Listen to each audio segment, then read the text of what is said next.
Hey, Hey. Nick. Hello, Tys. How are you? I'm well. How are you? I'm very good. That's exciting. Welcome to another episode of Nick, Tys and Videotape. Hey, gang. Episode number 104. Today, we're discussing the 1990 Warren Beatty vanity trip. Amazing. Dick Tracy. Dick Tracy. We're very excited to be talking about Dick Tracy. All in. I'm all in. We get to say Dick, Dick. many times. Many times. There is going to be a lot of dicks. Lots of Dick in this episode. Many jokes. Many puns. Many. Give it all the puns, Tys. Yeah, I'm sure we'll find plenty. Yeah. But before we do any of that, Nicholas, I need to tell the people at home where they can find our little show. Well, ladies and gentlemen, thanks for joining in. We are at 104, so if you do like us, have a look on iTunes. Have a look on 103 other episodes you can tune into. On all the other places you can find podcasts, a couple of others, but just type in Nick, Tys and Videotape, which is Nick, N-I-C, and Tys is T-Y-S. That's it. And you'll find us anywhere. Please share, rate, review, star, do all of those things, and we love it. We're also on all the social medias, so if you want to find out what we're doing next week, which is going to be a bit of fun. Well, we can tell the people at the end of the episode because we know this week. We do. How fun is that? That never happens. It's been a while since we've actually pre-planned an episode. We've done well this time. Exactly. Oh, we knew for 100, but that was about it. Yeah, exactly. Yeah, it's been a while since then. But yeah, join us on all the social medias, and we're all on there as well. So yeah. We are. We're on all of them. We're on all of those. We've had some fun Facebook... social media interaction social media interactions. Yeah. Shout out to Ashley, who, when I made the comment about people's moustached uncles owning karate dojos, he supplied us with an actual photo of himself and his moustached dojo instructor, and it made me laugh a lot. It was so perfect. Oh my god! I wish if anyone does have another uncle, just that runs a dojo.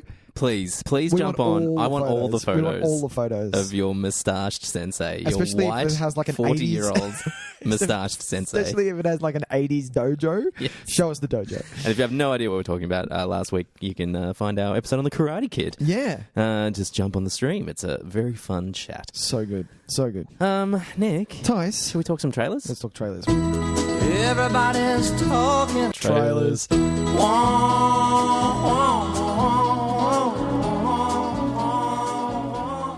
All right, that should be plenty. What should we start with? Do you want to start Nick with... still doesn't know how his show goes. Nah, that's all right. Let's start with Knives Out. Let's start with Knives Out.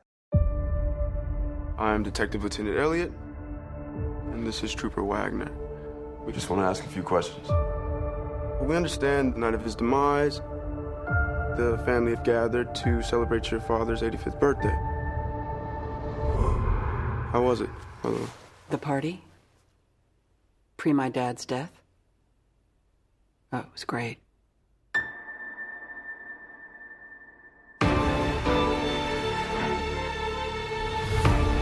Ladies and gentlemen, I would like to request that you all stay until the investigation is completed. What? Can we ask why? Has something changed? No. No, it hasn't changed, or no, we can't ask. I'm gonna live till I die. You think one of his family Walls. killed? Is that what you're suggesting? Let it cry. I'm gonna take the... You all love twisting the knife into one another. Up your ass. Oh, very nice. Matter of fact, eat shit. How's that? Eat shit. Eat shit. Eat shit. Smug smile. Definitely eat shit. Gonna fly. I'll take a chance. My heart. For my numbers up. I'm gonna fill my cup. I'm gonna live. You know something. Spill it. I suspect foul play. I have eliminated no suspects. I'm gonna live.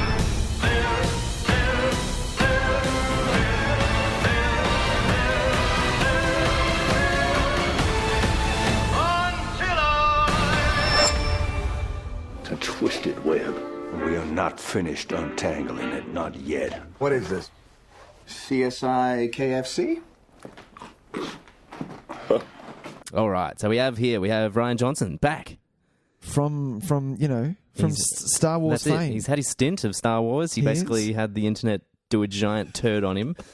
It's a bit harsh. Come on, it wasn't that bad. Well, look, I like the fan of movie, it, but shit, it wasn't that bad. No, look, I like the movie. I'm sticking up for it like crazy. I'm saying the internet on the whole, basically, just cut him out. We're like, yeah, who are you, dude? Tore him apart. Don't touch my Luke Skywalker.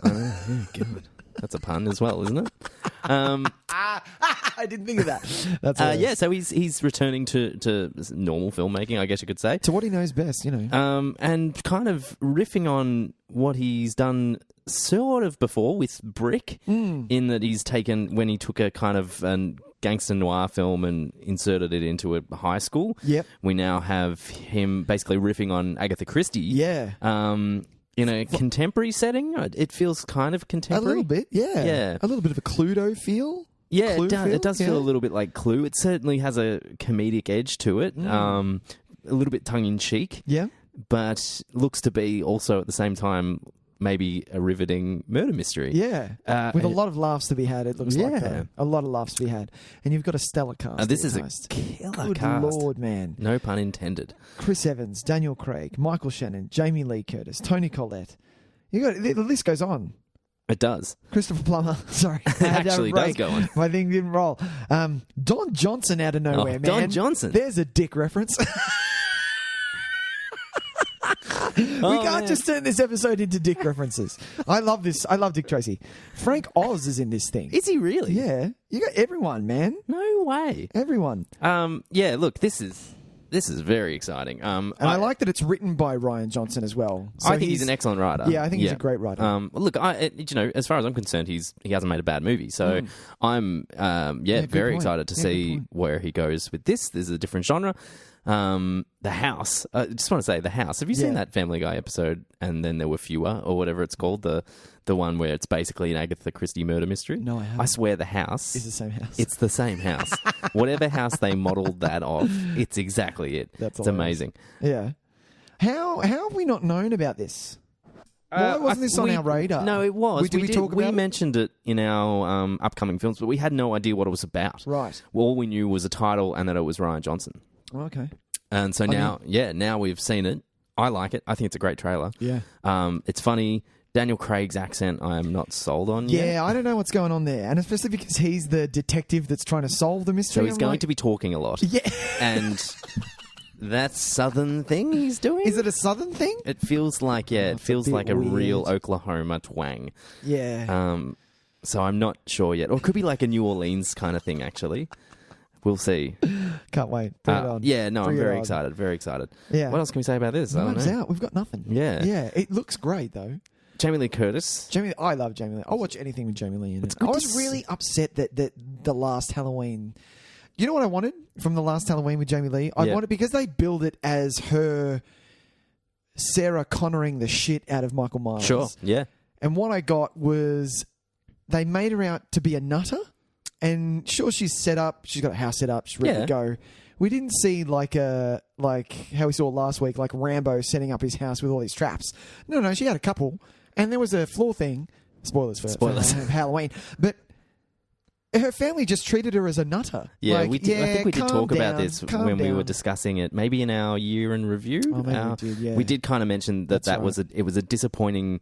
It was a kind of disappointing movie because it took characters that we wanted to go in certain ways that we loved and maybe disappointed us. Maybe that's the segue back into Rian Johnson. Well, look, I mean, a lot of people say that.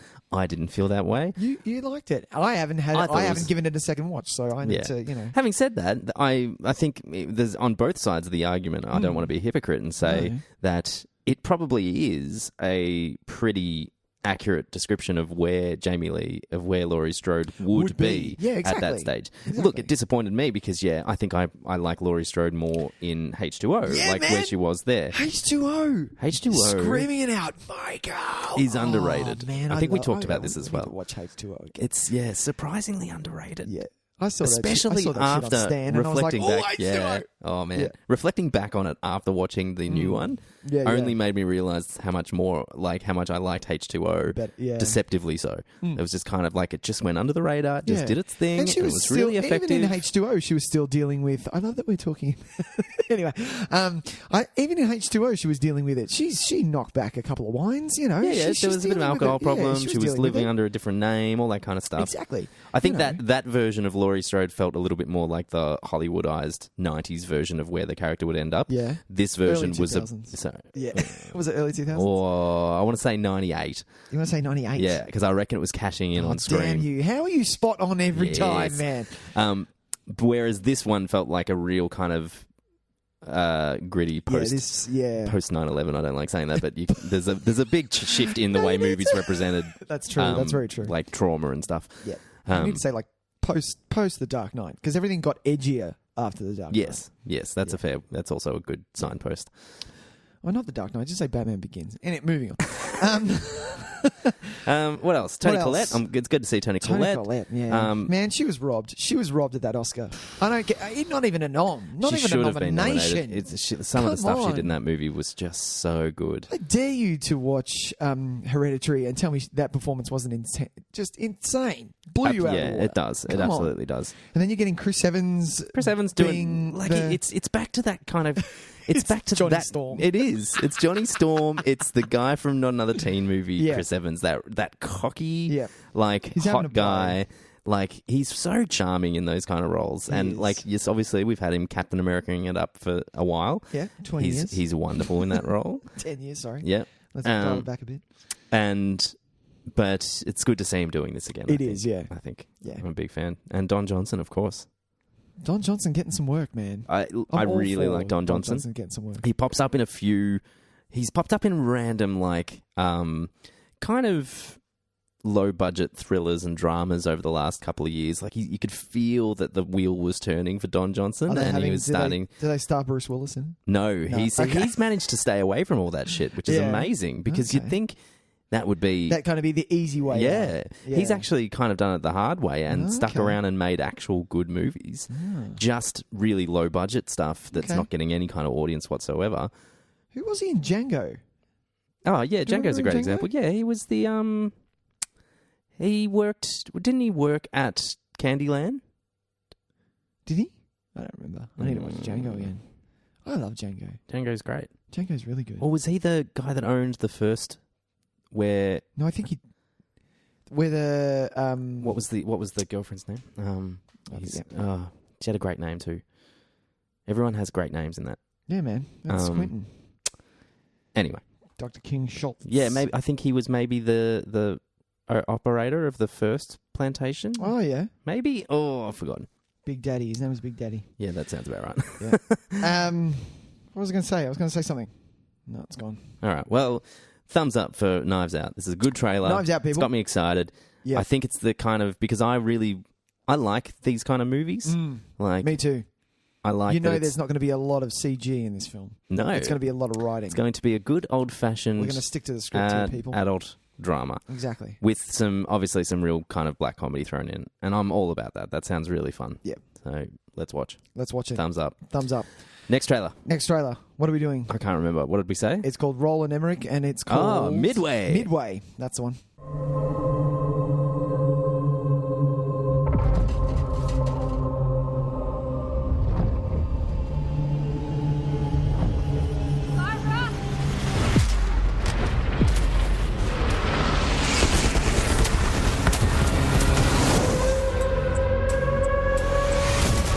The situation in the Pacific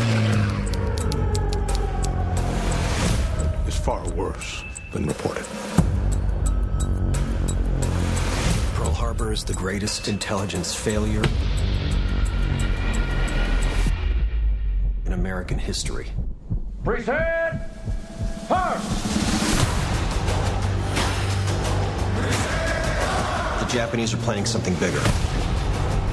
So what's the target? We believe it's Midway.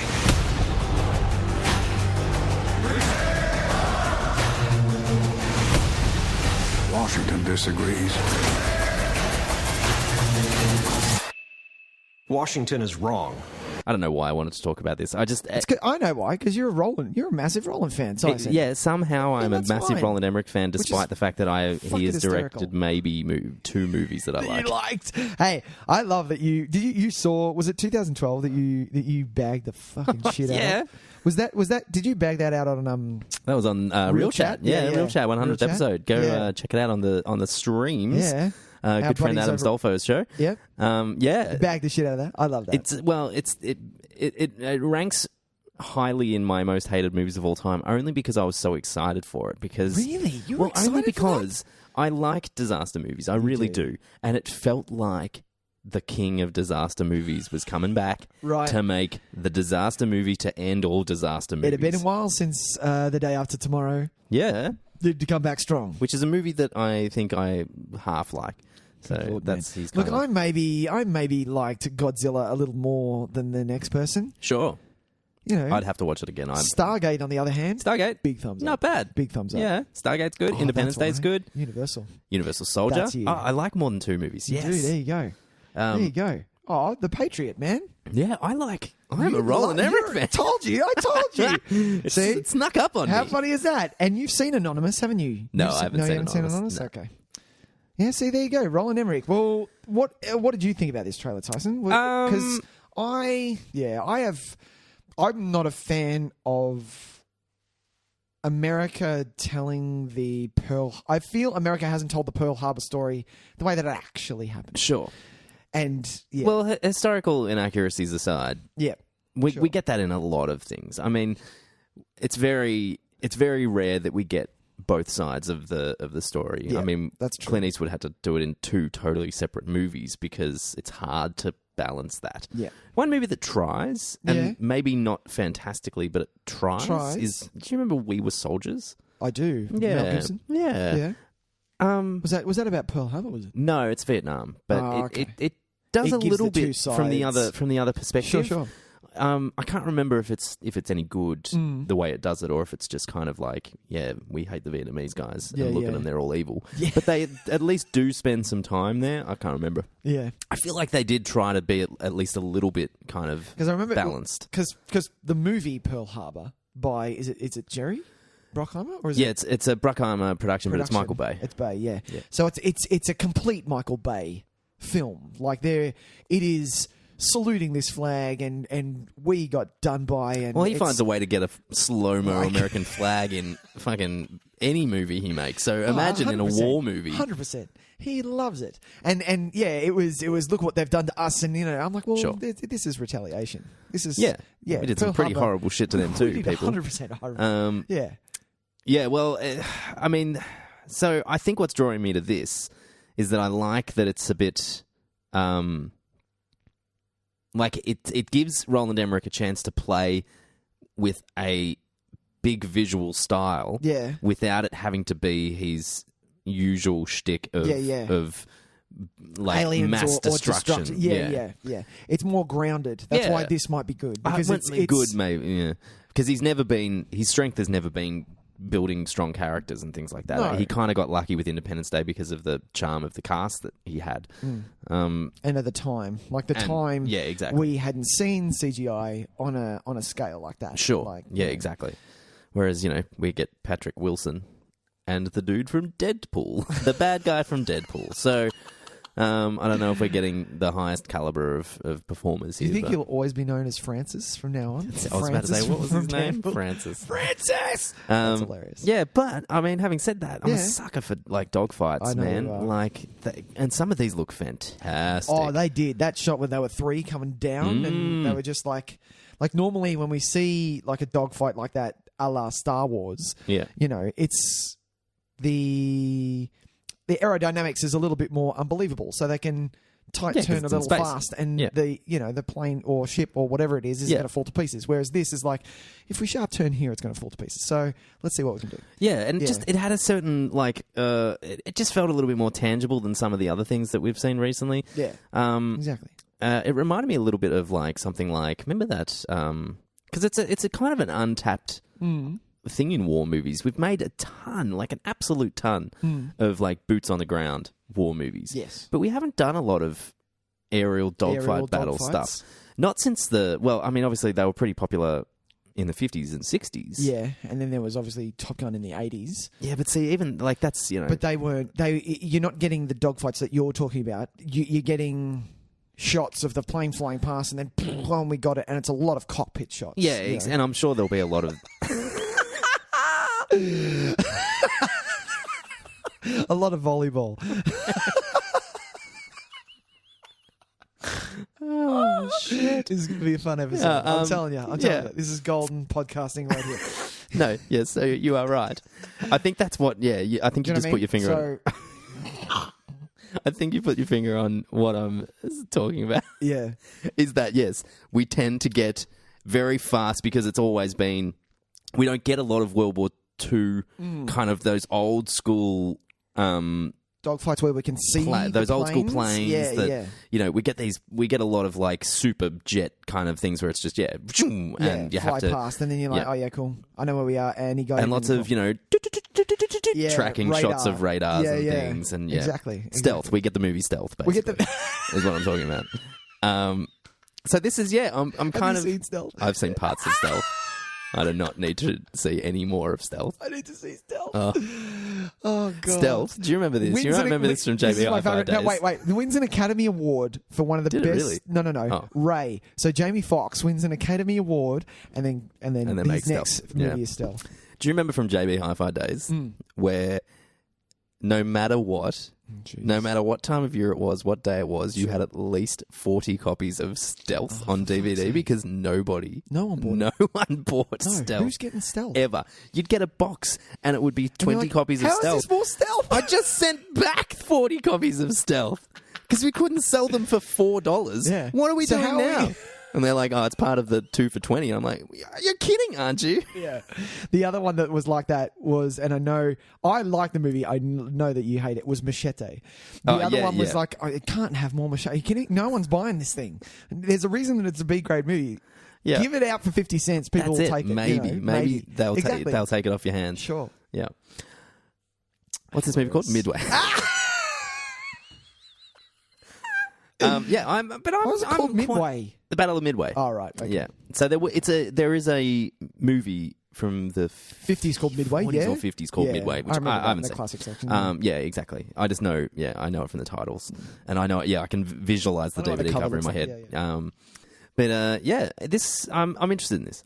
Did you ever see like Flyboys or Red Tails? No. See, it's funny because for something that I think I'd be Red really Tails interested. Is really good.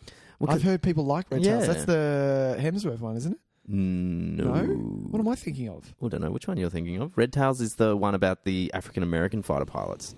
Okay. I think George Lucas wrote it, of all people. Oh, really? Yeah. It was one that he'd been trying to make for a while. That's what I'm talking about, but I might have the title You wrong. might have the title wrong. Yeah. That's all right. Let's check here. I'm pretty sure it's not Chris. I'm pretty sure it's Liam that I could be thinking of. Oh, what's he in? But I could be wrong. Let me have a look. Memphis Belle? Have you seen... Memphis Belle is another JB Hi-Fi. Couldn't get rid of it. Belle. Man, I'm pretty sure Memphis Belle, everyone loves that, no? But you couldn't sell it. Oh, no, of course not. Liam Hemsworth? See, now this is when we're in dangerous territory because we're searching for a movie that might not exist. That's true. We'll tell a joke. I've got no jokes. You got no jokes? No, I'm saving it all up for all the dick references we're going to make later. I can't use it all up now. Yeah, deal. Yeah, no. We're looking for a movie that doesn't exist. Great. Listeners, what movie have we made up? And what actor are we confusing? I'm pretty sure it's out there. I know what it is. I've seen the cover. Is there another Hemsworth? There's Liam? the third one, Who's but the he's third Hemsworth? not in much. I love that Hemsworth. You know what Hemsworths are? They're the new Baldwins. They are the new Baldwins. Like, seriously. Because there's the good one. Yeah. The less good one. There's the less and good the one that no one gives a fuck about. Exactly. Billy Baldwin. Who the fuck are you? Billy Baldwin. Is it Billy? No. Who am I Hang thinking of? Alec? Alec's the good one. So there's William Baldwin. Willie. Which is Billy Baldwin. Billy Baldwin. That's who is fair game. Mm-hmm. Oh, hang on. Is that Stephen Baldwin? Stephen. Yeah, Stephen's Biodome. So I say no one gives a shit about Stephen Baldwin. Wasn't there a fourth one? No, but... There's a fourth one. No, but he was in like... Who was in There's a fourth Usual one Suspects? Who was in Usual Suspects? That's With Stephen Baldwin. That's Stephen. Yeah. Okay. Oh, hang on. There's another Baldwin. I'm confused now. That might be William. That might be Billy Baldwin. No, I'm pretty sure. Adam Baldwin. No, he's their cousin. Okay, take it easy. It is. It's William Baldwin. Backdraft. Stephen is in. So yeah. Who's the fourth one though? There's no fourth. Are you sure? Daniel Baldwin. Daniel Baldwin. Hawaii Five-0, the TV show. Ooh, and Jesus. Vampires. He's in Vampires. Jesus. Is he a brother or is he maybe like a cousin? I don't know. Look at him go, those Baldwin boys. What I'm saying is that they're Hemsworths. Yeah, except the third Hemsworth he's not going to go anywhere. No, he's in real estate. Trying. He's in real estate. Probably. Yeah. And he's probably doing pretty well for himself because he can just be like, hey, I'm a Hemsworth. Look, do you want a Thor house or do you not want a Thor exactly. house? Comes with a free hammer. Because Chris has so many fucking hammers. We've got about 40 hammer props. Can you guys stop sending me hammers? It's like, seriously? hey, if you buy this house, check this out. Look what you get. Midway. See it? Midway. See it soon. See it soon on Netflix. Yeah, probably not in cinemas. I think they'll try and release that in cinemas, but I can't imagine. Will it get to cinemas here, you reckon? Not in Australia. No, unfortunately not. No. Maybe in like Knox. Or something. Like, no, the Croydon 9 or whatever. No, you know what? They'll do like a Roland Emmerich off at like the Astor, and that'll be. Oh yeah, they'll chuck it on as the second, as like the new one you haven't seen. Yeah. All right. Should we do our feature Let's do a feature presentation and talk some real movies. How about that? All right.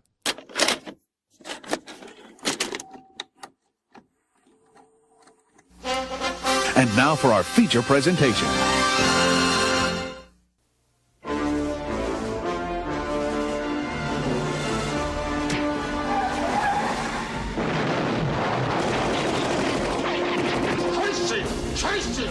Tracy! It's like he's reading my mind. Extra! Tracy battles mom! I'm taking this bum out of the headlines. I'm rubbing him out. Oh, Tracy, watch out! You take Tracy to me. I say we kill Tracy now. You challenge me, we all go down! Are you gonna arrest me? I want to know who killed Lips Manless. Not the bad, big boy, not the bad! I know, and I'm gonna miss you. But all's fair in love and business. Whose side are you on? Side I'm always on. Mine. What? What's the word out? Lips territory is my territory now. Everything he owns, I own. Move in and take your positions. Okay, boys, let's go. And you, guilty of attempting to bribe an officer of the law. She does some nifty undercover work. That Dick Tracy drives you crazy, doesn't he? All right, that's enough. I want Tracy dead! Tracy, let's go! Good luck. You have just said goodbye to oxygen. Aren't you gonna frisk me? Stupid cop. Tracy?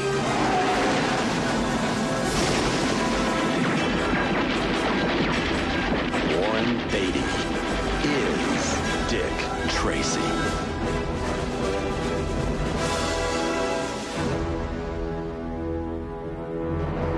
All right, Nicholas. Tys. We're here with Dick Tracy. Dick Tracy. 1990. Oh, 1990? 1990. Yeah, very good. What a time to be alive. What a time to be alive. I was 8 years old. You're 8? Yeah. What is your relationship with Dick Tracy, Tys? Dick Tracy, the film it's... of 1990. Well, because, see, here's the thing about Dick Tracy is I don't think I watched it much as a kid. Okay. I think I watched it a bit, Yep. but I think I was always a little bit bored Right. watching it because Yep. it's not as energetic as your Batman and Yeah, you know the things out in 1990. You know. Yeah, but even like I don't think I saw it in 1990. I think we're talking like 93, 94. Okay. I think when it was like video store days or it made its way to free-to-air TV. I don't have like really strong recollection of it. Like Right. I think Okay. I do for some of these other movies that we talk about. I do have certain scenes that Stick in your head. that stick in my head for sure. Yeah. Certain moments, like the makeup, I always was really familiar with the makeup, and it was only on this watch that I was actually really familiar who the actors were. Yeah. Which freaks me out because I think I've got these images of these people That and person. their makeup. Yeah, exactly. That I didn't put two and two together who they were. The only one who I think I obviously knew was Mumbles. Mumbles. Yeah. And Pacino, of course, but a lot of the supporting roles, I was like, oh, Are you kidding me? Oh my look God. at that is. Yeah, exactly. And that was really cool. William Forsythe out of what the fuck? And he's so good at that role, but he looks scary. Yeah, doesn't he? There's a couple of shots in there where he just holds the gaze at Tracy, and I'm like, dude, you're a little scary. William Forsythe has made a good career for himself for being like a real kind of just like a fat dude that can fuck shit up. Like, do you know what I mean? He's not fat dude. He's never been in shape, but he's played like muscle, not muscle, but like he's played like heavies for his whole career. Yeah, he's true. He's just built large. He's good. Yeah, but he's good at what he does. So because I don't remember because I remember when I first got into films. Yep. Started working in the video store. I asked my mum and dad, what was the first movie that you took me to see at the cinema? Because this is quite a big deal. Right. This is quite a big deal for me. And it was Bambi. And I don't remember shit. Yeah. I have not seen... I should ask my parents that question. seen Bambi. I don't know what happens. I know the mum dies and there's a bunny called Thumper, and that's all I know. I didn't even know that they're songs. It was on TV the other night. What? Yeah, just on random free to air. And I just turned it on for a second just while flicking channels. Yeah. It was brutal. It was like shit was burning down. There was like people screaming. I'm like, this is intense. I'm going to turn this off. Yeah. I'm going to turn this off. Seemed really... I'm not in the mood for this. Yeah. Put on fucking How I Met Your Mother. God damn. Exactly. That's hilarious. But the first movie that I physically remember seeing at the cinema is Dick Tracy. My parents took me to see this. When you went, you got a free yellow plastic hat. No, did you? That everyone was wearing in the cinema. That's so good. And everyone got their cup. Because that's what happened. You just got free shit when you went to the cinema. Remember when you used to get free shit at the cinema? You got free shit. You didn't have to buy a drink. No. You got your cup and your hat. $18 for a large cola, and it's like, oh, you also get a Avengers cup, and it's like, I'm spending $20. I could buy 12 liters, and you're giving me one drink. You're giving me one drink and a cup. Yep. Which I'm never going to use. I throw those fucking cups away. I've got my Avengers Age of Ultron cup. I have a Superman cup. Oh, nice. But that's about it. Yeah. But yeah, I remember seeing this at the cinema. I don't remember, apart from the hats and the songs, I don't remember anything else. Sure. But then rewatching it a lot as a kid. It wasn't a bigger staple like Monster Squad or Labyrinth or anything like that. But it was the one at the video store where I was like, you know what I haven't watched in a while? Dick Tracy. And I'd give it a watch. Yeah, fair enough. But I loved it, yeah. I know for a fact that it took me a long time to rewatch it. Yeah. So since being a kid, I only rewatched it again maybe 5 years ago. And then this time. So really, as far as my actual memory goes, I've only really seen it twice. Nice. How was the watch? How was your watch? Well, it's funny because I went onto IMDb afterwards to just log it in my diary. And I saw that I'd already rated it, and that I gave it 4 stars, or an 8. 4? Sorry, I forgot IMDb's rating. 8. And I was like, that's nice. I like that. That's a touch generous. So I think the first time I saw it since being a kid, I think I was a little bit more generous with it, because I think I was overwhelmed with just how great it looks. I don't think enough can be said about the production design, the costume design, the makeup design, the cinematography. This thing won Oscars. Yeah, and so it should. Yeah. Like, it's beautifully put together. Yeah. And then this time I think I settled in more with the story and realised that I just don't know if it's super engaging as a story. Yeah. Yeah. I can see that. And especially for a movie that's pitched at... It is pitched at a younger audience, I think. Yeah. But also because knowing the kind of the background, the fact that Warren Beatty wrote it, I believe, and stars in it. Because definitely produces. Because he's a massive Dick Tracy fan. He didn't write it. That's right. Warren Beatty owns the rights to Dick Tracy the character. Yeah, I was watching random behind the scenes stuff and saw that they tried to make it with he was hired to star in it back in the 80s. Yeah. With Walter Hill directing, of all people. Warriors style. Yeah. And then didn't happen. Walter Hill wanted to make a Walter Hill movie, of course, which I kind of want to see, by the way. I'd want to see Walter Hill directing Dick Tracy. Yeah, that'd be a bit brutal, to be honest. Yeah. It'd be like Last Man Standing, except he's wearing a yellow hat. Exactly, yeah. And no songs. No songs. Yeah. And then, so he left the project, Paramount scrapped it, and then when the rights expired, it was the first, like, Warren Beatty just went, I'll take them. Cool, I'll take them. Yeah. Yeah. Because back then, Mr. Beatty would have had the cash to do that. Do you know what I mean? Warren Beatty was huge. He was massive. We don't. We kind of take it for granted the now. first Bonnie and Clyde. He was the first Clyde. He was a superstar, a legitimate movie star, and like obviously he's an old man now. Yeah, it was like Robert Redford, Clint Eastwood, and Warren Beatty. It's kind of funny how he hasn't really stuck around as much. I don't think he needs to. No, but he's tried to make like he directed that. What was the last thing Warren Beatty did? He did that Rules Don't Apply movie with Rules Don't Apply. With what's his name? We always pronounce his name wrong. From Solo, the main guy from Solo. The main guy from Solo. What's the actor's name? Solo. He's got a name we cannot pronounce correctly. I got nothing. You know, he plays Han Solo in Solo. Oh, I don't know his name. Alden. That's it. Alden Ehrenreich. Yeah. Yeah. It was an old Hollywood drama like set in the 40s with starring him, and no one gave two shits. So I think Warren Beatty's kind of I think he's just done now. Yeah, that'll probably be it for him. He doesn't need to do anything. No, he's fine. And he's got a pretty impressive body of work. Exactly. Yeah, man. Although, to be honest, but I love this thing. Like, obviously, it's coming from. I have to take off a little bit of a star because of my nostalgic link to it. I guess. Sure. But I still rate it really high. Oh, I think it's a pretty great I looked at my movie. IMDb, and the last time I watched it, I rated it at a 9. I'm like, oh, Nick, that's a little high, man. Oh, you were in love with this movie. And I am. I still am. Loving the I dick. love it. I love, without any, with no question, whoever did the lighting for this thing deserves an Oscar. Seriously. The way that it moves throughout not only the city but the silhouetting of the characters. The cinematographer is somebody of you look him up. I looked it up before. But everything, like you said before, the art direction, everything got it was just used so well in this thing. Oh, so it's Vittorio Storaro. He's worked with some great people. He shot Apocalypse Now, The Last Emperor. Oh wow, knows how to light a scene and point a camera for sure. Yeah. So because of I don't know, even with all this, tape it on with. I'm not a big Dick Tracy fan. I haven't read Dick Tracy. I don't know what's going on. No, I've never read a comic in my life. I just love their characters and what they've done with them because there are so many. Yeah, you're not getting a lot of depth here with those with the kind of the bad guys. You are. I do love what you're getting out of Dick Tracy, the character, though. You're getting the nice little moments that he has with the kid and with Tess and his relationship with Breathless Mahoney. I'm going to go off. Hang on a minute. Good one. But I love it.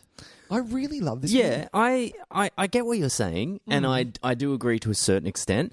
I think you mentioned something before where this is a movie that's kind of about nothing, though. Yeah. And that's, I think, its problem, that's what stops it from getting to that extra level for me. Sure. Is that I'm watching it and I'm trying to say, well, what's actually going on? Are we trying to say anything about anything? No. And I don't. This is just a day in the life of Dick Tracy. Yeah. But I think there's an opportunity to, let's say something because I mean, it's impossible not to compare this with a Batman. Absolutely. With Batman 1. It's because it was around the same time. You can tell that it has influences from 89's Batman. Oh, well, they and it was silly of them to hire Danny Elfman. Yeah, they've got Danny Elfman because it sounds like Batman. It's the Batman score. Yeah. It's amazing how much, because he must have gone from one to the other. Yeah. And I don't think it's his fault. I think you tell him that you're making a gritty noir comic book film. He's going to go, okay, cool. That's and he's Batman. like, oh, that's just what I did. It would be really hard to get out of that that headspace. Yeah. Or give it something really fresh. Yeah, you'd really struggle to not kind of just appropriate some of the things that you were using. What was it? Maybe 6 months earlier. Yeah, right. But yeah, you can tell that there's so much that is influenced it. Did you? But yeah, sorry, man. Well, Batman is about a lot of stuff. It really is about a lot of things. Dick Tracy is a character that isn't really about anything. He's just a gung ho. He holds up the law. Let's get the bad guys. He's just the guy that gets the bad guys, and he's just the upstanding, moral high ground. Yeah, he has slight grey areas because with Breathless, I guess, but yeah, that's the most kind of light and shade we really see from him. Yeah, and we don't really see anything in the we don't really see that counterpoint in the villain, which I think is. usually important in those circumstances as well, to see that kind of, how do they work off each other? Like, what is this, what is it this flip of a coin why situation? Why are they so much enemies? Why are they enemies? Why do they tick each other off? Yeah, I agree with you there. I do like how the combination of him and his relationship with Tess and how that affects him, and also how this kid has come into his life and kind of shaken things up a bit and made him think about what maybe is actually important rather than, like, one of my favourite scenes is when the kid has been with him for a while. And now the orphanage is really, he has to go to the office because that's the law, And he's sitting in the office and everyone's talking to him and Tess is missing and he doesn't know what's going on.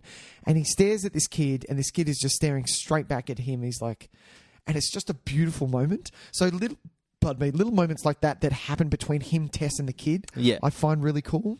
It's funny how much this kid doesn't annoy me. Like, because I think he had the potential to just ruin this movie, but he's actually pretty great. Like, it's a really great performance. Like, I mean, Charlie Cosmo's pretty great at what he's pretty good, for a while there. He was pretty great at what he did. Yeah, he's kind of disappeared now. He gives one of my favorite lines in this movie, and he delivers it so well. It's when they first pick up the kid and the montage of when do we eat is finished. Tracy's trying to confess his feelings and muster up the guts to propose. And they go out onto the step and he winds down the window just enough and just yells out, "Hey, Tracy, watch out!" And then And just, it's... That line is perfect. Yeah. I had to rewind it just to watch it again. Do you know, after that, he reminds me very much of John Connor going... Oh, come yeah. On, go. It's got the same little voice crack in it. It does, yeah. He does add something to this film, and it does kind of at least give us a little bit of an insight into Dick Tracy. Yeah. I think, and Tess is so, like, I think Glenn Headley? Yeah. Glenn Headley. I think you get the most out of Tess. Out of any character in this. This is the funny thing. I think Tess is the best performed role. Because I think, I can't say enough nice things about Glenn Headley. Like, she is so good. Spot on. So good. Yeah. And, like, it's a travesty that she isn't, like, the biggest movie star in the world, or she wasn't before she, passed away too early. Yeah. I think the best written role is probably Breathless. Okay. I think there's the most meat and the most kind of interesting things in Breathless. Yeah. And I don't think Madonna's bad in this as well. I think apart from, League of Their Own, which we've done, episode, I think it's which she's great in. I think we liked her in that, didn't we? Yeah, we did. We loved her. This is the only other thing that I love Madonna in. I think she does really well, but then again, Breathless and Madonna, the character are very much similar. Yeah. I would have liked to have seen Breathless in the hands of somebody with some real, like, meat, like someone that really knows how to wrap their hands around a role and really do something with it, because I do think it's the most interesting character, because she is like she's this scrapper. She's like she doesn't have anything, and she sees what Tracy has. Yeah, she knows how to, like, she zeroes in on how to benefit herself and just goes for it, and she's so, like, adamant in her quest for her own well-being, like, and it's a really interesting character performance. Yeah. Just maybe a little bit undeveloped because it's Madonna. Maybe it just ends up being just a little bit too surface. Yeah. Having said that, she's not terrible at all. No, I see that, and I think a lot of the things that the movie wants to say are kind of encapsulated in the Breathless character.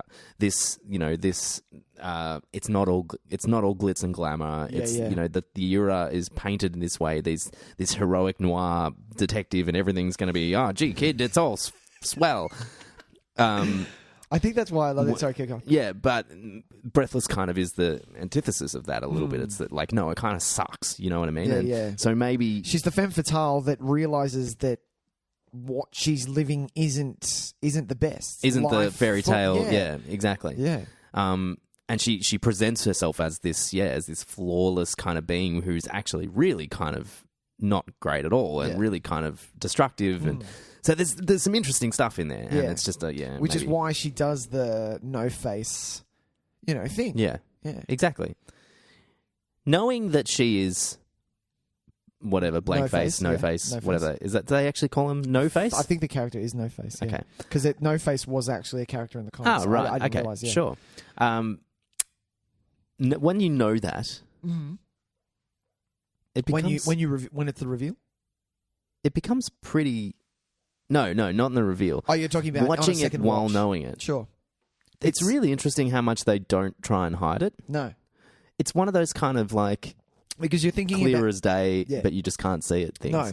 And I think they use that to their advantage because they obviously think that you're not going to think that it's a woman. Like, there's no chance that No Face could be a woman. Why would No Face be a woman? They play, they play really against well. their own expectations that way. Because, although I will say, because Breathless is almost the epitome of the feminine woman, you know. And with No Face, you're like, what the hell is this? There is one moment where you see No Face move, and I remember thinking, I mean, obviously everything is in hindsight because I know that it's Madonna and I know it's Breathless at this point. There is a way that No Face moves that is slightly feminine. Yeah. But like I'm saying, they don't try to hide it really at all. No, like there's even cuts straight to from Big Boy Caprice to who is this No Face on a go is, and all cut straight to Madonna, and she's like, oh, that's interesting, and just taps a cigarette or whatever. Yeah. It's really like they don't. It's so amazing how because I remember the first time. See, this is funny because I think I've always known that. So I wonder when was the first time I maybe got caught off guard and didn't know it was her. Because there must have been a random watch in my teenage years where I didn't realise. Because I remember having the feeling of the mask coming off and me going, oh, shit. Really? I didn't see that coming. Oh, okay. So, yeah, I must have had a random watch. I think at some another point. reason why I rate this so high is because I'm a sucker for... I'm a big film noir fan, and this has its throwbacks to that. But also, I'm a massive fan of... You know what, kid? We're going to get him. We're going to go out. We're going to get those guys. Don't worry. You're safe with me. Come on, let's go. Grab your badge and coat. We're going to take them all out. You know, that type of... that type of movie. I love that movie. For sure. It's so good how it just kind of... It presents that in this way where it's like... It's not trying to say that that's not cool. It's not trying to do that thing where it's like... Yeah, it's not... Oh, isn't this lame? Yeah. Like, it loves it. It clearly loves... Yeah. It's not overdoing it like noir. Sin City. Yeah. It's pushing it back just a touch and going, no, we know what we're doing because we've got, characters called Mumbles and Flaptop and Lips Manless and Prune Face. Yeah. And you've got these characters where you look at them and go, what the fuck happened to you? But they are characters, almost caricatures of that time or that type of film. Well, yeah, and I mean, it's a lot of movies would take the comic book and say, okay, how do we realize this character for screen? Yeah. And I love that instead of doing that, they went, no, that's what the character looks like. Yeah. So it's not just, it's like if you went and did a Batman movie and the Joker looked like in human form, had this big, long, pointy face and a mouth. The chin that was like a chin that, poked down and Exactly. It's like, there's something so much more terrifying about that. Like if you were to do Superman as he's drawn in the comics, not now because they've drawn it back a bit, but about 10 years ago, he was, if someone drew him, he looked like the Hulk. He was that ripped. Like he was muscle upon muscle upon muscle. If you were to put that Superman in a movie, you're like, dude, it would be ridiculous. How are you standing up? There was that patch in the, what was it, like the late 90s or so, when he was just like, God, they just drew... Who's Superman? Well, lots of comics, they just characters. drew them, so ridiculously buff. Intensely fucked. You're like, dude, that's awesome. But the thing is, you put them next to the Hulk and everyone's like, well... Now what are we going to do? We don't have enough room on the panel to draw this shit anymore. I love it. What have I got in my notes? I have to say something. Yes, go for it. Al Pacino steals the fuck out of this movie. Yeah, look, he's pretty wild, isn't he? I love him. And I think I've mentioned this before, which is hilarious. So because of Turner and Hooch and because of this movie, I would like, because I'm quite loud, our regular listeners obviously know that. Sure. I've always wanted to have a yelling competition between Tom Hanks and Al Pacino and myself. Because especially in this movie, you're getting some decibels on Al Pacino, which is so good. Just to be in that room where he's delivering that line, what is it?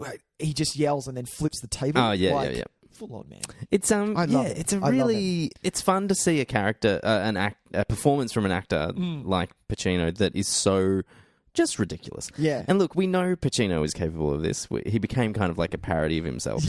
Yeah. You know, with the like Devil's Advocate C episode, whatever. Yeah. Where it's, you know, she's got a great ass and all this kind of stuff. Like where he just started. He just explodes for no reason. Yeah. You're like, what the fuck was that? But maybe this, you know. But this is him. Like he's always exploded. Like he's up to 10. Yeah. This whole film. Well, only a year before, speaking of a movie that I told you I watched not that long ago, like was Sea of Love, where he was coming out of like a bit of a downward trend, where he wasn't super popular.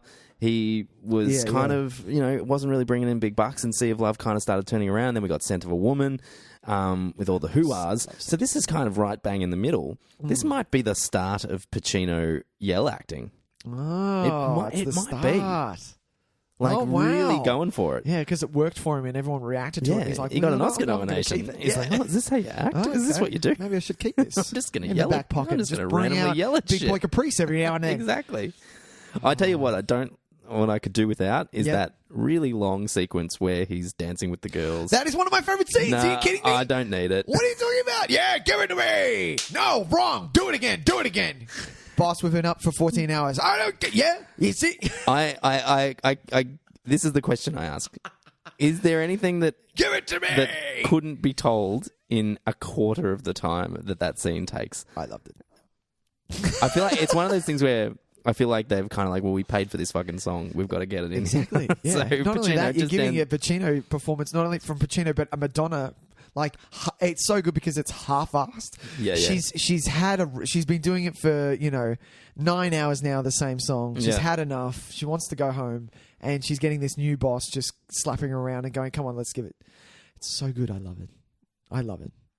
Speaking of the songs. We should have a chat about the good man Sondheim himself. Probably, like, and obviously we know our way around musicals a little bit. And Stephen Sondheim is kind of revered as probably, he's the king. He's the king. He's the kind of the American, composer that they go to. It's like, well, who is the American composer? Who wrote the American musical, the quintessential American musical? And I think a lot of people would say Sondheim. Yep. And I'm just, it's so amazing how well his music works in this space.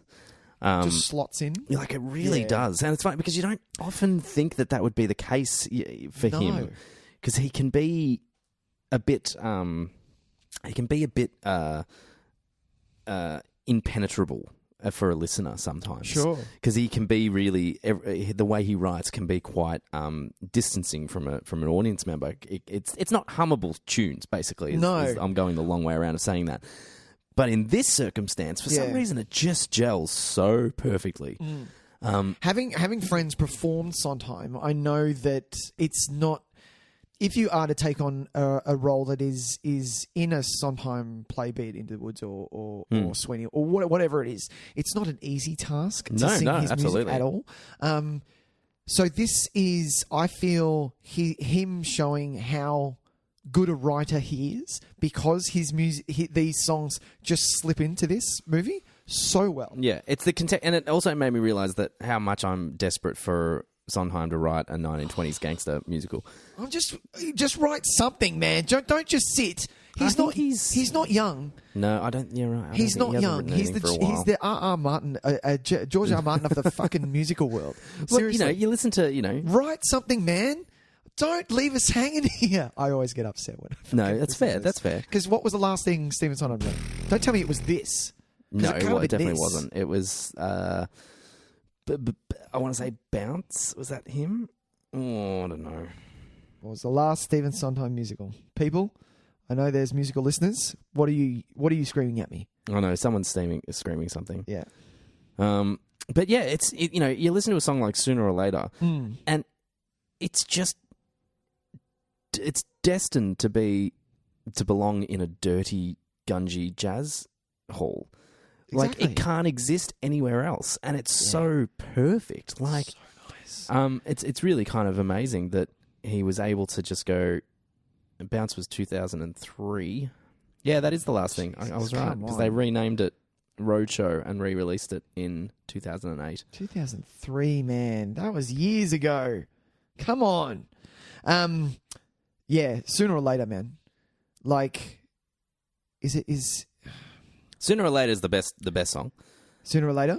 You think Sooner or Later? Yeah. I'd followed ever so slightly by the duet. Yeah, What Can You Lose? Come on, What Can You Lose? Yeah, Mandy do love it. Patinkin and Madonna. Mandy Patinkin out of nowhere with his fucking pianist role, and him. he's so good. 88 in it. Keys. Yeah, look, he's great. People he's one of those guys that kind of, because he was known as a Broadway theatre guy, maybe didn't have the film career that he could have potentially had, because he's an extremely good actor. Yeah.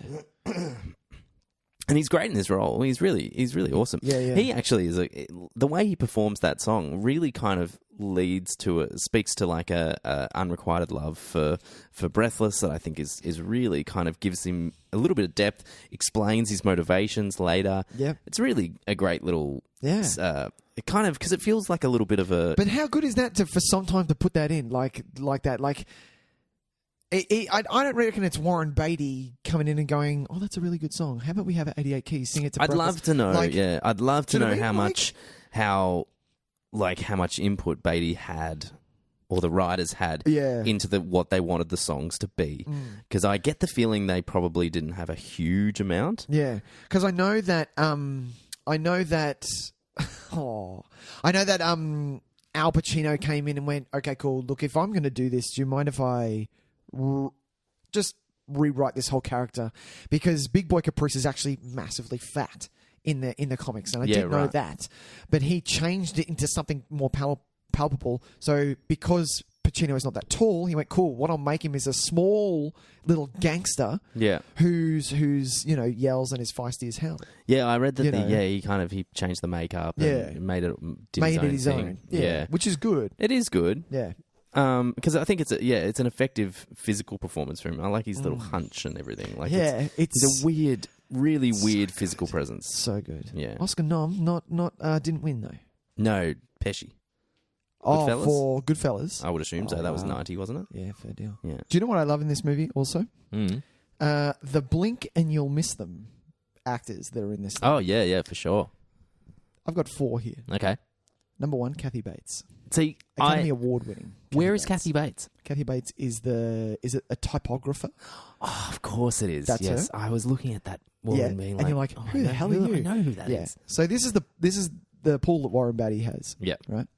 Dick Van Dyke. Yep, Dick Van Dyke as the DA, the crooked DA. Yeah.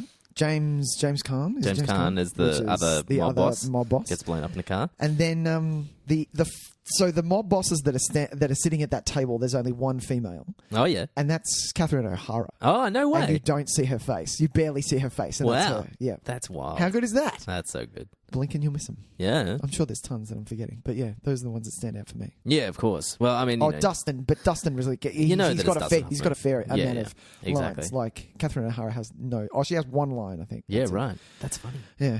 Of all the villains, so the makeup is incredible. I'll tell you which one doesn't work though. Littleface. I don't think they nailed Littleface. It looks so stupid. If you look into what they had to do, the poor bastard, all he had to do was sit there because he couldn't. How the fuck are you going to do Littleface? The funny thing is, as a kid watching it, I never realised that it was meant to be a normal human being with a small face. I thought it was a big head. I thought he had just a massive head. Yeah, because they just didn't quite nail that, did they? No, it was bad. And it's one of those things where the perspective that they're going how for they shot it, doesn't translate. Yeah, which is really interesting because usually in those circumstances, like you think clever use of perspective, like it ends up selling it really well. Like just think of like the Lord of the Rings movies and stuff like that. Like exactly. So much of that is just the angles. It's like that amusement park thing where the house is drawn with the angles weirdly, and you walk over there and then you get bigger. Yeah. It just doesn't work, unfortunately. No. But other than that, everyone looks fantastic. Exactly. Really great. Prune face, man. That looks weird. It does, doesn't it? It works. Have you know? Oh, no. I'm going to stop what I was about to say. Right. What else? How about there's one stunt in this that looks really painful. And then I found out afterwards that it was painful and it was him doing it. And it was him. You know which one I'm talking about? Oh, he tries to... Dick Tracy is on the roof. He jumps from the roof to a lamppost and tries to slide down it. Now, lampposts back then had like a groove... it was designed to have a groove throughout the post. Yeah. So it's not a complete slide down. he jumps and hits his face. Oh, like smack! Gives it a good whack. Oh, yeah. And that was so and good. it looks awkward It as looks hell. awkward as hell. It looks bad. Yeah, super painful. And then God, that's researching funny. afterwards, it was like, yeah, Warren Beatty did that. I was like, fuck yeah, good on you, man, because you look like you really hurt yourself. Gave it a shot. He's 50-something at this point. Jesus like, Christ. he probably shouldn't be jumping onto fucking power poles. Do you know what I love in this movie as well? The amount of Tommy gun usage. Oh, yeah, some legit The Tommy Tommy gun. gun itself is such a staple of the 30s or 40s gangster type. Yeah. You know, putting a Tommy gun in a guitar case and rocking that out. What happened to the Tommy gun? Why did that get taken away? Why don't we use Tommy guns anymore? I guess because the AK-47 was invented. And we use that. But there's a certain amount of charm to it. You'd think these... It's so good looking as a gun. You know, I think these crims would have a little bit of self-respect and honour the traditions that they came from. Come on. I want to see someone rob a bank with a Tommy gun. What are we doing? Could you imagine that? Yeah, and be like, hey, see? Put the money in the bag. Put the money in the bag. What do you got here? Bitcoin. What the fuck is that? Exactly. What can I do with it? I wanted it in a sack with a $sign on it. Thank you very much. Thank you kindly. What else? I'll tell you what. This is... Tell me if you agree with me or not. Sure. Because I reckon that if... This might not... While it's not... It's a Dick Tracy movie. Sure. It is probably the closest thing to a live-action version of Batman the Animated Series that we will ever see. Yeah, possibly. Like especially with those backgrounds. Like if you 100%. if you wanted to make a live-action adaptation of Batman the Animated Series, it should look like this. Yeah. It is it is amazing how much that... I wonder if some of the production design elements were inspiration for some of the way that they visualized the animated series, because it's just it's so similar. Well, I know that a lot of the animated series landscape shots is literally just charcoal. Yeah, right. Drawings. Ah, cool. Yeah, so it's I can't wait to watch that. You've got that Blu-ray, don't you? Yes, I do. They look crisp as fuck. Oh, damn it! It's a good looking, good looking transfer. Merry Christmas to Nicholas. I'll get that. Do it. It's not bad. JB has it relatively cheap. But yeah, you're spot on there. It is very much the animated series, especially live action,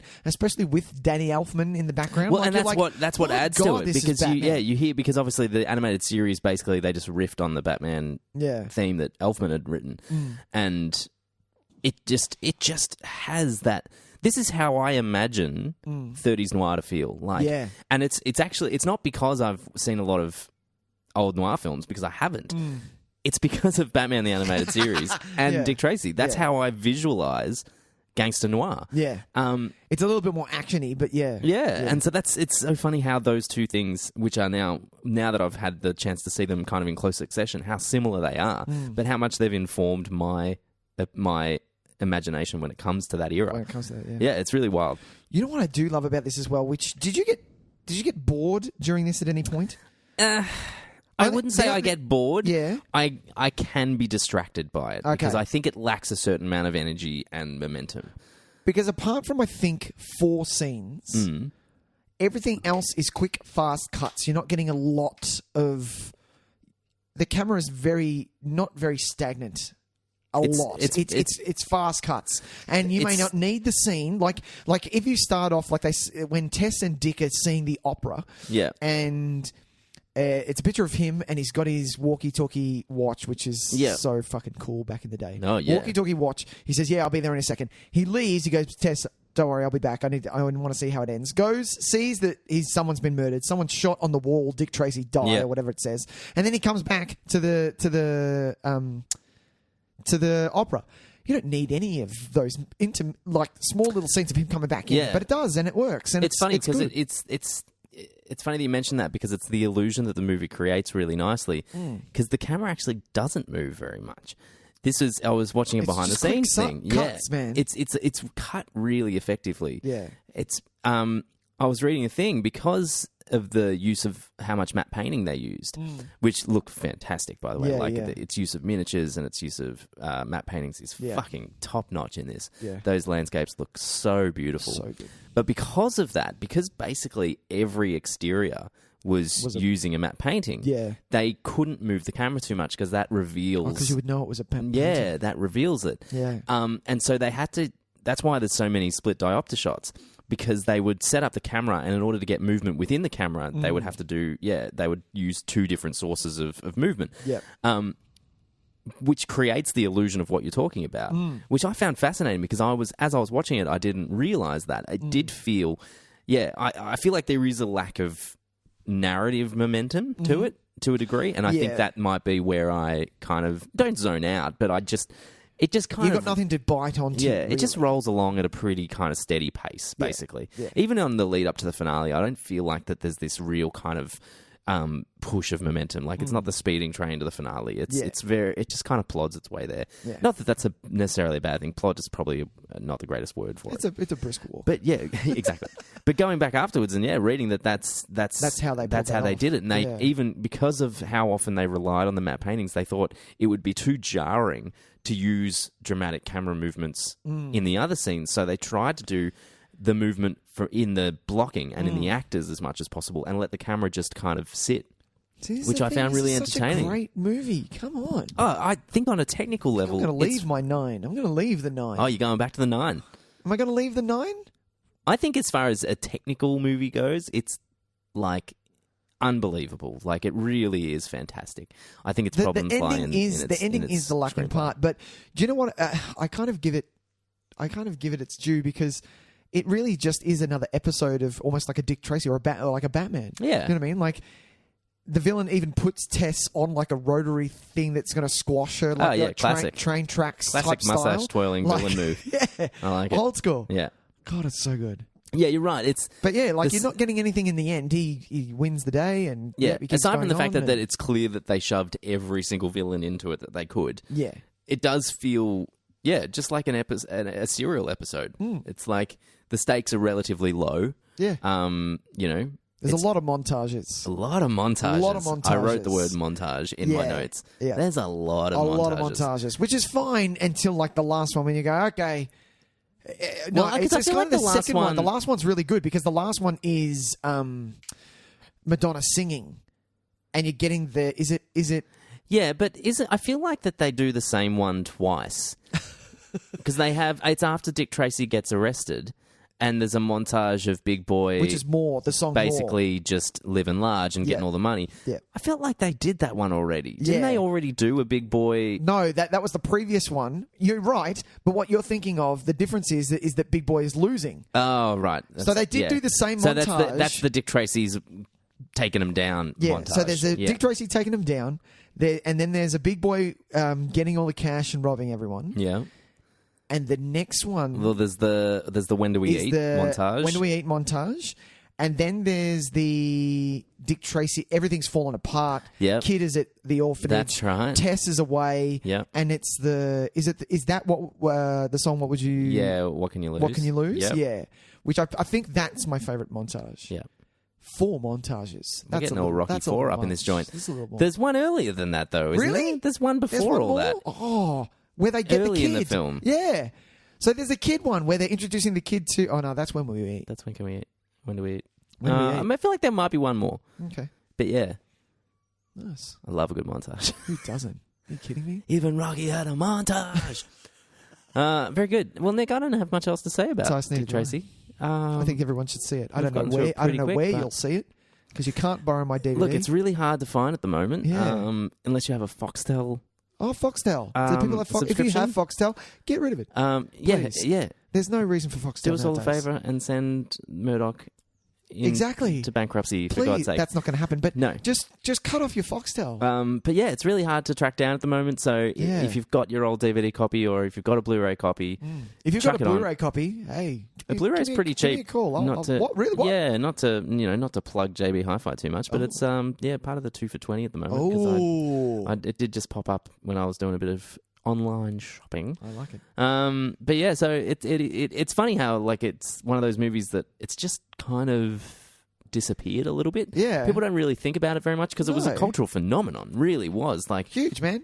Like the nominations out its ass. Yeah, and the marketing tie-ins and all that kind of stuff. Like, they really tried very hard to cash in on the Batman thing. Yeah, they did. And just basically do everything, because Disney well, Disney sent it over to Touchstone because they didn't want to release it under their own label, so they did it under their it was a bit too sexy. For exactly. Yeah. So, Touchstone, which kind of became Buena Vista for a little while. Too many dicks. Buena Vista, man, I love Buena Vista. Yeah, they were the adult version of Disney. Exactly. That's where you'd get your Tron.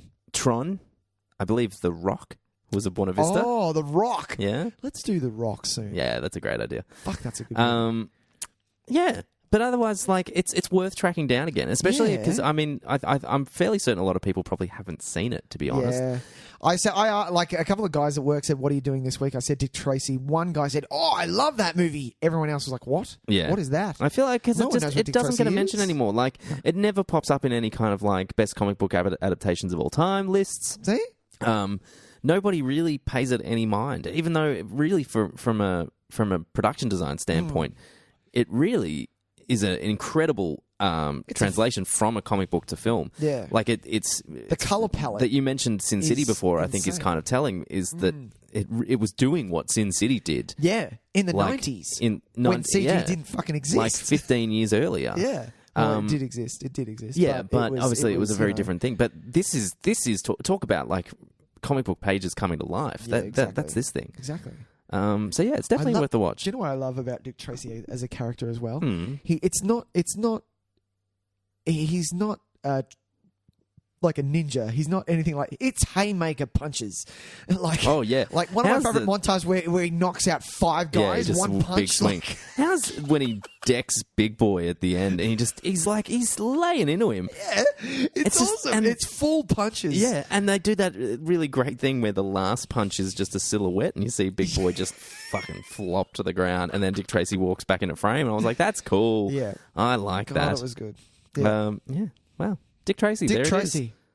It is. I like it. Yeah. Oh, look, it's a solid 7 for me. A solid 7, maybe 8 out of 10. Solid 7, maybe 8. Yeah. All right. Well, it's definitely an 8, possibly a 9, but that's because of nostalgia. Sure. A lot of people say I should take off a star because of my nostalgia. But hey, man, I'm going to leave it. If it makes you enjoy a film, if nostalgic value increases your enjoyment, who gives a fuck? Keep the star, man. Who cares why you enjoy a film? You just enjoy a film. Exactly. Exactly. Right. Hey, Nick. Chas. What did you watch this week? What did I watch this week? What did you watch this week? What did I watch? Give me 2 seconds. Okay. Do you want me to go first? Yeah. Do you know what you've... No, what did you watch this week? I'll have to check too. Oh, I know what you watched. Oh, yeah, because you see everything on my letterbox now, don't you? Oh, I know what I watched. What'd you watch, Nick? I watched Game Over Man. Oh, yeah, the Netflix original. The Netflix original. The guys from Workaholics. Is it Workaholics? Yeah. Yeah, I saw that. They got some budget. They did a film. Adam Devine, Anders Holm, and Blake Anderson. Yep. They're all maids and literally ripping off Die Hard. It's a full rip, and they know what they're doing. Oh yeah. There's even a glass on the floor. Yeah, it's legitimately a parody. Exactly, and that's fine. Look, I laughed a couple of times. And it's fine. It's fine. I'm a big sucker for Adam. I love him. Yeah. I think he's great. Speaking of dick jokes, so fine. There's so much cock in this film. There is like an extended just cock out scene, isn't there? I forgot about that. Seriously, it was a point where Sam was like, "Can we fucking put the dick? Why is there a dick out?" And it just stays there. Yeah. I love that the dick stays out. It's fucking hysterical. Look, I'm like, dude, put some pants on. It was a laugh that was... because it adds on to the laugh next. Because his dick is out all the time, and then all of a sudden he goes into the closet to change, and they're like, dude, why are you going into the closet to change? We've seen your cock and asshole for the last 15 minutes. He's like, are you saw my asshole? Really? Oh, damn. I'm like, fucking hysterical. Yeah. So then it was, look, it's an easy watch. It's something that you chuck on and you just laugh if you're going to laugh. It's fine. Look, it's fine. I can't be as kind to it, I think. Really? Yeah, I remember I'm not saying it's good. I'm saying it's fair. Yeah, look, it's 2 stars. I think I gave it a 4 out of 10 or something like that. Exactly. So we're probably around the same ballpark. For me, it was just kind of like, I got through it and I was like, yes, I laughed a little bit, but really... Am I really going to want to ever see that movie again? No one's seeing that shit again. No. And look, there's some shock violence that is really effective because it works for comedic value. But that's it. There are some great little one-liners, but yeah, overall, I think it's a bit of a missed opportunity, really, because I think there is a really great comedy movie in that fish out of water terrorist Die Hard with three dudes just completely out of their depth. Yeah. I think there is a good movie in that somewhere, Yeah. and I'm not sure this is it. No. But there you go. Yeah, Netflix original. Game Over, man. Yeah. Game over, man. Game over, man. Game over, Game man. over. Cool. Fucking aliens. What did you watch this week? I'm going to talk about... Yeah. Well, I did... What do you think I'm going to talk about? One of my all-time faves. I don't want to talk about it today because I've talked about it so many times. Okay. Yes, I watched Troy again because, that just happens. Because Troy. It's Troy. Exactly. Yeah. Still... Did you watch the Laserdisc version? No. That you have? No, I don't know. In the glass above your bed. Yes, my shrine.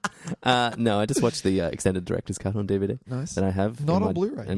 No, because you can't get the extended director's cut on Blu-ray anymore. But you own the Blu-ray. No. What? So I own the gourmet box set on DVD, Gourmet. which has all kinds of cool shit and it's in a fancy box and stuff like that. Nice. And because it's always streamable, if I ever want to watch it, the Does it theatrical come in a version. horse? No, you don't get a little Trojan horse, unfortunately. Lame. I know, right? I don't need to talk about it too much because there will come a time because we're going to do the episode at some point. We'll do Troy. But it's for me, it's I can see its problems. I don't care. Oh, really? Because I just think You're it's blinded. just I'm completely Who directed blinded. Troy? Wolfgang Peterson. Oh, Wolfgang. Wolfgang. Yeah. Never-ending story. Yeah. Bring I love it how on. that's the choice. He's just made so many amazing movies. Oh, Never-ending story. I love Never-ending story. Fair I'm cool. a massive Fair cool. fan. Yeah, look, Troy still ticks all my boxes. What did you watch, Ty? I want to talk about actually a different movie I watched because I bought a couple of reissues of some John Carpenter movies. Oh, yes, you did. So there's these new restorations that have become available, and I didn't get the 4K ones because I don't have a 4K setup, so I just got the standard Blu-ray. But they look so good. So I picked up The Thing. No, not The Thing. Escape from New York. The Fog. The Fog. And the one that I watched that I hadn't seen for a while, Prince of Darkness. Yes. Prince I've of never Darkness seen it. is fucking cool. Really, really great. So yeah, the print looks immaculate. I remember the first time I saw this, and I remember thinking that it looked kind of not great. Oh, really?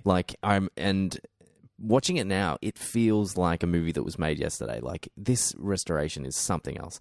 And it's so many special features. I can't wait to go digging through it all. Pages of special features.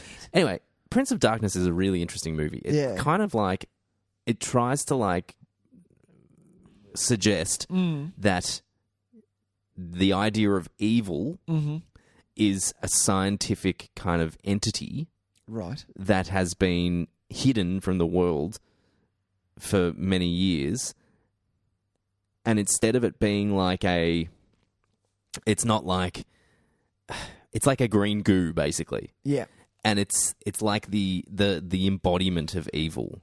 So it's not so much about Satan and things like that. That's the church has created that as a way to hide what it really is. Okay. And this movie is this scientific exploration of evil existing away from the kind of theological kind of discussion of it. Really? Yeah, it's really weird. And then, of course, it goes all crazy body horror because the goo gets out but it's about so there's actual goo. I thought it was a metaphor. No, it's literal green goo in a canister. Oh shit. Yeah. And so the movie is about all these theoretical physicists gathered together by a priest to try and figure out what's going on because the goo has come to life. Damn. And it's really fucking cool. Okay.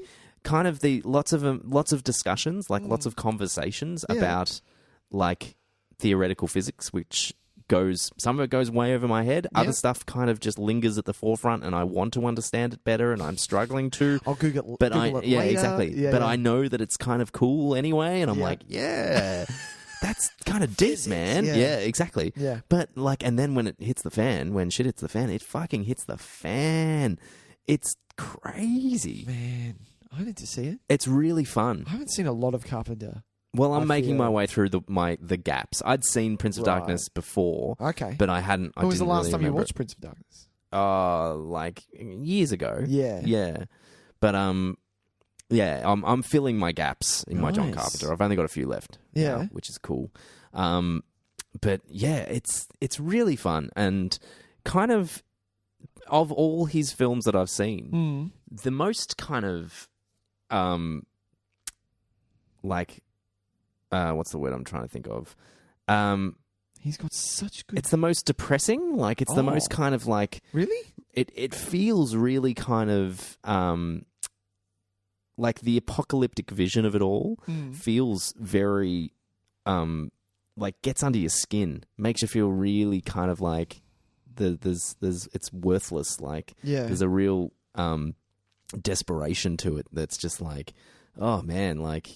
We're not going to make it. Like, it's very effective. Yeah. Very, very effective. And then, violent as hell. Alice Cooper's in it. It's kind of very relevant, isn't it? Yeah. Well, it feels really relevant as well. And there's this kind of, this undertow, like underlining feel of like the Antichrist is coming, and there's time travel kind of ideas, and there's a lot. Yeah, there's a lot going on in this movie. Right. I really liked it. So, and I can't recommend this transfer enough. Have you seen They Live?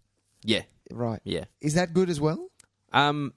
Yeah, I liked They Lived, but I think it was in amongst this rewatch of like getting through all the Carpenter stuff. Yeah. I wouldn't rank it as one of my favorites of his. It's a really good time, but it's missing some of the. It feels like I really like Big Trouble in Little China. Yeah. Like I really, really like it. Same. They Live kind of feels like it's trying to do similar things to that. Okay, but is never quite as fun. See, Big Trouble in Little China is great, but that is also another... It's like a star and a half because of the amount of nostalgia I have for that with my brother as well. Yeah. But, like, if you're looking at his... sort of his body of work... There's these movies, and then The Thing is kind of above it all because The Thing is just the best. It's just insanely good on so many levels. Yeah. It's not just a horror movie. It's something. It's bringing something different to film. Yeah. I The Thing is by far and away my favorite Carpenter. Yeah. And then from there's maybe 3 or 4 that are all just kind of... You love vampires, though. Yeah, but vampires is a guilty pleasure, 100%. There are no guilty pleasures. Like what you like. Exactly. I do really like vampires, but I can see objectively that it is not a great movie. Ghost of Mars, man. Ghost of Mars. I have fun with Ghost of Mars. That is the second movie in my list that I have ever literally... I've gone to watch it, gone, cool, Ghost of Mars. Let's watch it, John Carpenter. 10 minutes in. Pass. I'd rather fucking do anything It's else. not a great example of what John Carpenter does. It has some of his like kind of signature things in it, but it's like it's unfortunate because it's obviously the last one that he directed before that random horror movie in like 2011, The Ward. The Ward, yeah, which I've not seen. But yeah, I really like John Carpenter. Like I enjoy watching his movies so much. They have just this really distinctive feel to them.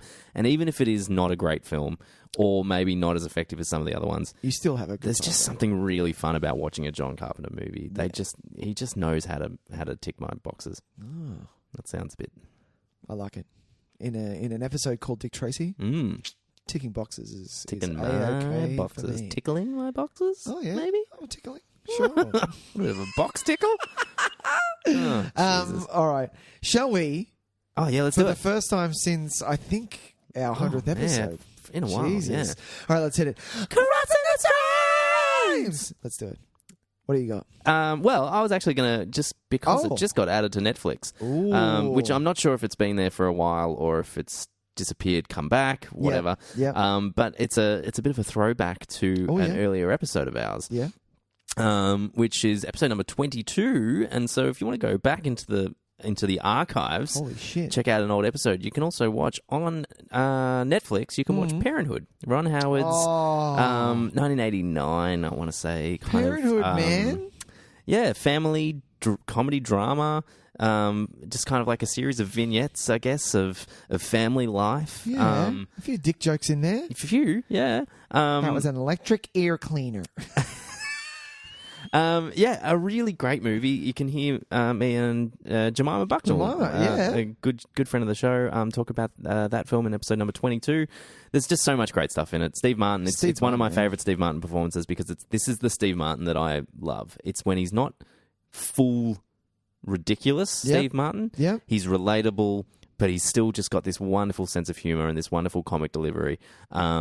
Yet there's something, really just familiar about him. It's when I think of movies from the 80s that I used to watch as a kid. Yeah. On like the Friday night movie. Yeah. I think of this. I think of Parenthood, like that kind of style of movie. There's just something. Yeah. Oh man. So good. Peak Steve Martin. That's it. I know. I know you love it. Yeah, so I absolutely adore it, and it's just full of great performances, great writing. It's a really, really easy movie to just chuck on and really sink into. But it also has I've loved Parenthood for ages, and the moments that it has in it. Sure, it's a comedy based film, but it has some very, very sentimental, very real moments as well. Like the one of the funniest parts I love is the grandma at the end and her talking about the rides and no one listens to grandma because she's getting to the point of the age where she doesn't make any sense anymore. Yeah. But everything's falling apart for Steve Martin. He's just been told that he's going to have possibly another baby. Yeah. And he's not doing well at work and all this stuff. And grandma goes, Some people I like going to the carnival. You know, some people like the merry-go-round, and that's a bit boring. Just goes round and round. I like the roller coaster. Goes ups and downs. Yeah. You know, and it's so good. It's so good. And then they top it off with, if she's so good, then why is she sitting in our neighbour's car? You know, and it's just little moments like that. I'm like, that's fucking genius. Yeah, it's so good. 100%. Yeah. So check it out on Netflix, Parenthood, and then tune in to episode number 22 of Nick Tys and Videotape. I like it. And go back and have a bit of a listen. Give it a watch. Nick, what are you streaming? I can't pick anything. So I am going to... I didn't realise this was on... So this is on... What was yours on? Netflix? Yeah.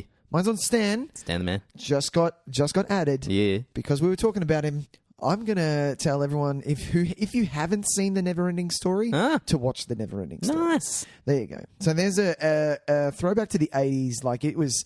such a big movie for me. It was Neverending Story, it was Labyrinth, and it was The Dark Crystal. Sure. And one of that's a box set right there that my kid is gonna. He has no choice. He has to watch them.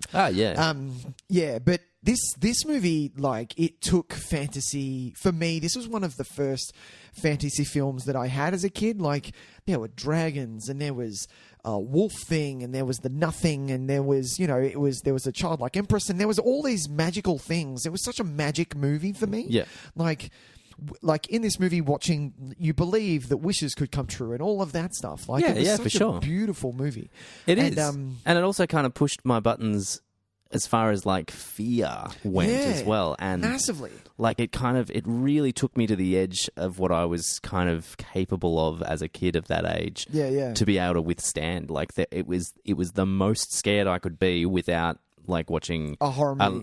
A real horror movie, which I would just not be able to cope with at that age. Yeah. So it kind of expanded your horizons a little bit in different ways. Yeah. And it was so good as a kid. You loved every minute of it. Like the little characters and the puppetry and miniatures in this thing were amazing. But now, if you rewatch it as an over 20-year-old, things aren't going to look as good. But not only that, you're going to find a lot more depth. It's actually quite deep because it is about a kid who doesn't have his mother anymore. He lost his mum. He's dealing with the fact that he's just living with his dad, and his dad doesn't know how to emote or support him with the feelings that he's having about his mum. So he dives into this book and finds out that, he's actually a part of, whether he is a part of this, whether he's dreaming it to deal with the fact that his mother's gone, and he's getting bullied on the side, And it's so many of these things that you're like, oh, Jesus, I didn't fucking know that this was about this. Well, it's kind of like, it's good fantasy. It's what good fantasy should do, really. It kind of covers so many of those things that we want those stories to be able to do. And because it kind of does it on the sly. It does. Like, it teaches us about as kids, about loss in a way that we don't even really kind of comprehend at the time. And like depression as well. Like, massively. Because that feeling like that we can't, until we get older, we can't really kind of verbalize what we're feeling, and we have that like personified, I guess, as the nothing. This idea that, like, hey, if, sometimes it feels like that you Things have this weird sadness that you can't describe and nothing's right. Yeah. And, that's kids go through that, and when they don't have the words or the experience to really understand that, this was a movie that kind of slyly gave them context and gave them an awareness of it. And maybe we only realise that now as adults, but it only makes the movie better, really, in my eyes. And it's got that amazing scene with the fucking big statues that shoot out of their eyes. Yeah, so many good scenes. There's so many great scenes, but I think that's my favourite. Is it the 3 tests that he has to do? There are 3, but that's the first one. Yeah. It's such a good movie. And I know that I've had it sitting in my to-watch pile. There's actually the making of The Neverending Story, which is not in English, because Wolfgang doesn't speak English at that point. Sure. And it goes for an hour, and I still haven't watched it. Cool. And I'm like, man, the making of The Neverending Story, because these are the movies that I want, some deep dives into. Like, I'd totally watch a doco on the making of Neverending Story. Bring that on. Do you know what I mean? Like, because you could tell the production was like there would be so much creativity there. Like watching these guys do what they did. Yeah, like these creatures were created from nothing. Like these were someone's imagination. What is a good luck dragon going to look like? Yeah, how are we going to make a company, dragon? Isn't it? Oh, I'm not sure. I don't know. Did he have something to do with it? I don't think so, actually. No, because I think it was just him on his own. But I know that. What was I going to say? Dragon. Like, how do you make a good luck dragon? It's a dragon, but how do you make him look comforting? Yeah. You know what I mean? Make him look like a big dog. Not too much like a teddy bear either, a Labrador with scales. Exactly. I need to find out whether it was Jim Henson now. I've got this feeling that he had something to do with it.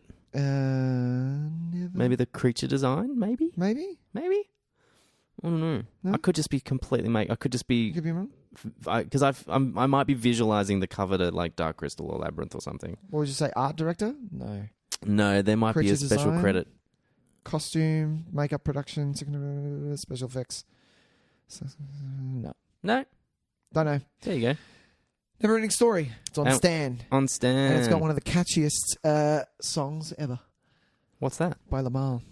Oh, the Neverending Story. I was like, what song? God, it was good. Tyson. Yes. So next week, Tyson, it's a little bit special. Special. We've got a special guest from another podcast. The podcast is Film Bands. It's my good friend Chris Edge. He's going to come in. Chris Edge. How good is that? That's a good name. I call him Edge. Why not? Why wouldn't you? Right?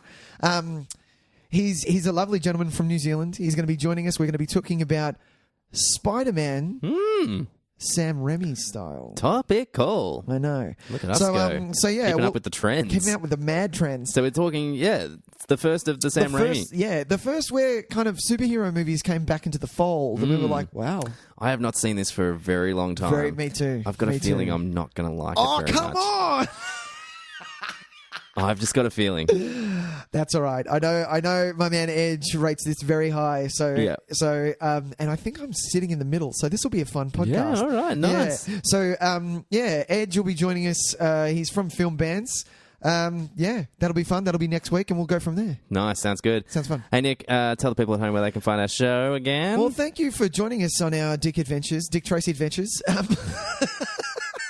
I had to put it in. You can join us on all the social medias. We are on Facebook. We are on Twitter. We are on Instagram. We do have a Gmail account, which is nicktysonvideotape@gmail.com. Yes. Send us through your requests. Anything. Your complaints. Likes, dislikes. We'll take anything. We'll really. take it. Just send us an email. Take us some hate mail. I spell Nick, N-I-C, and Tyson's T-Y-S. That's correct. And if you look up Nick Tyson Videotape on any other podcast... we're just on all of them. We're on all of them. Yeah. Look it up. Rate, star, review. We'd love it. That's it. We would absolutely love it. Well, thanks for joining us, Lord. folks. And Nick, that was a lot of fun. That was fun. Thanks, man. We'll see you next week. See you, man. Bye. Bye.